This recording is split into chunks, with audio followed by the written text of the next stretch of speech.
Hello बच्चों, आप सभी का स्वागत है संस्कार कोचिंग एकेडमी की ऑनलाइन क्लासों में। तो बच्चों, आज मैं आपको बताऊंगा राजनीति विज्ञान का पेपर कक्षा 12 के लिए। इस बार ओपन बोर्ड में जो पेपर आएगा वो मैं आपको बताऊंगा, तो आप मेरे साथ वीडियो में बने रहिए। तो आपको पहले क्या करना है, परीक्षा का दिन लिखना है और परीक्षा की दिनांक लगानी है और अपने नीचे हस्ताक्षर कर देने हैं और यहाँ पर परीक्षक भी अपने हस्ताक्षर करेगा।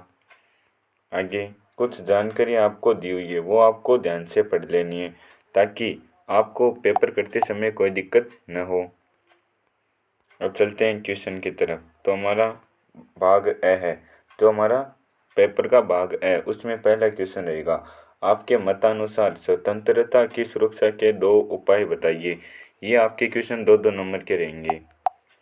आगे दूसरा क्वेश्चन है, गांधी जी के ट्रस्टीशिप सिद्धांत का अभिप्राय संक्षेप में लिखिए। तीसरा क्वेश्चन है आपका, भारतीय संविधान में प्रयुक्त शब्द पंथ निरपेक्षता को समझाइए। चौथा क्वेश्चन है, 73वें संविधान संशोधन में ग्राम सभा के लिए कौन से प्रावधान किए गए। कोई 2 प्रावधान आपको लिखने हैं कि ग्राम सभा में संशोधन के कौन से 2 प्रावधान किए गए। आगे पांचवा क्वेश्चन है, राज्यपाल पद के हेतु कोई 2 आवश्यक योग्यताएं लिखिए। तो राज्यपाल के लिए उसकी न्यूनतम आयु कितनी होनी चाहिए भाई, 35 वर्ष होनी चाहिए और वह आदमी भारत का नागरिक होना चाहिए। आगे छठा क्वेश्चन है, सार्वभौमिक वयस्क मताधिकार से आप क्या समझते हैं, संक्षिप्त में लिखिए। सातवां क्वेश्चन आपका, भारत में चुनाव व्यवस्था के कोई 2 दोष बताइए कि चुनाव व्यवस्था में दोष कौन कौन से आ रहे हैं, कोई दोष आपको लिखना है। आगे आठवां क्वेश्चन है, सुशासन हेतु भ्रष्टाचार को दूर करने के कोई 2 उपाय सुझाइए। नौवां क्वेश्चन है, स्वतंत्रता के बाद प्रथम दशक में सोवियत संघ ने भारत की बहुत मदद की। इस कथन के पक्ष में कोई 2 बिंदु लिखिए।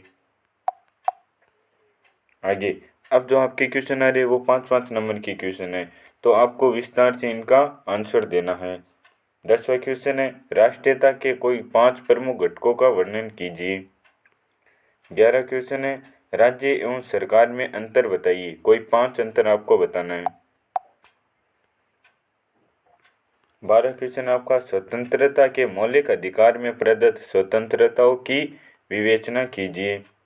13वां क्वेश्चन है, राज्य के प्रशासन में मुख्यमंत्री की भूमिका महत्वपूर्ण होती है। इस कथन के आधार पर मुख्यमंत्री के कार्यों को स्पष्ट कीजिए कि मुख्यमंत्री राज्य में क्या क्या कार्य करता है। आगे 14वां क्वेश्चन है, महिलाओं के लिए आरक्षण आवश्यक एवं महत्वपूर्ण है। भारत के संदर्भ में इस कथन पर अपने विचार लिखिए। आपका 15वां क्वेश्चन है, भारत की विदेश नीति में निहित गुट निरपेक्षता की नीति की व्याख्या कीजिए। 16वां क्वेश्चन है, भारत व चीन के मध्य सीमा विवाद की विवेचना कीजिए। आपका अगला क्वेश्चन है, जो अथवा में दिया हुआ है, तो आपको इनका भी विस्तार से वर्णन करना है। केंद्र राज्य संबंध के आधार पर निम्न बिंदुओं की विवेचना कीजिए। विधायी संबंध, प्रशासनिक संबंध। इसके अथवा में क्वेश्चन है, भारतीय संविधान में वर्णित आपातकालीन प्रावधानों के आधार पर निम्न बिंदुओं की विवेचना कीजिए। राष्ट्रीय आपातकाल, अनुच्छेद 392 की घोषणा।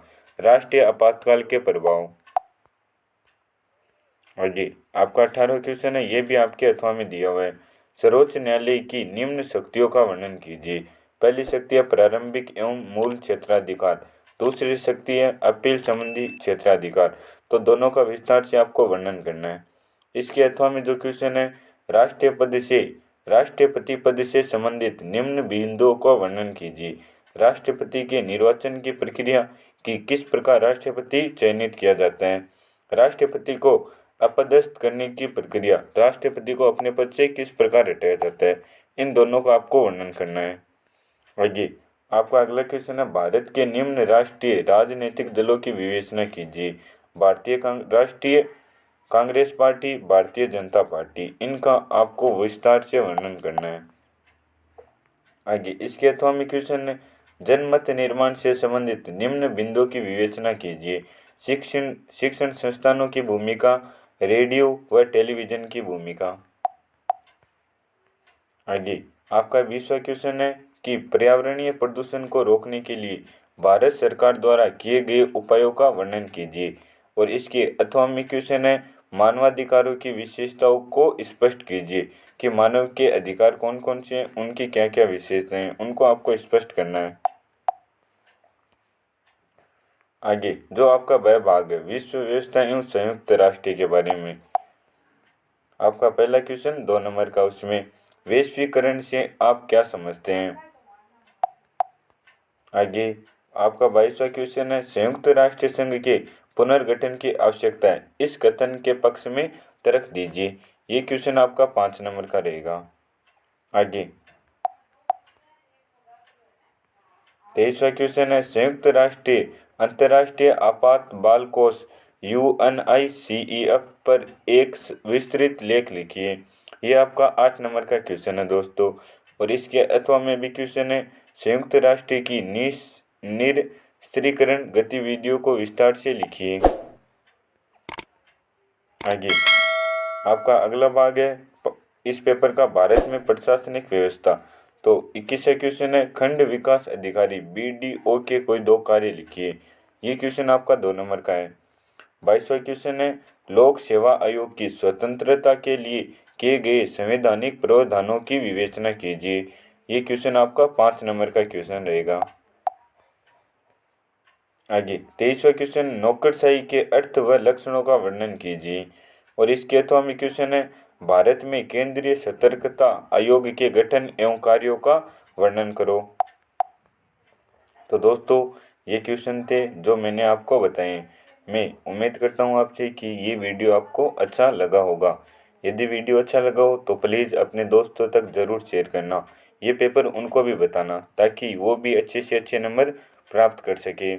और तो और वीडियो को लाइक किए बिना ना जाना दोस्तों, लाइक करके ज़रूर जाना।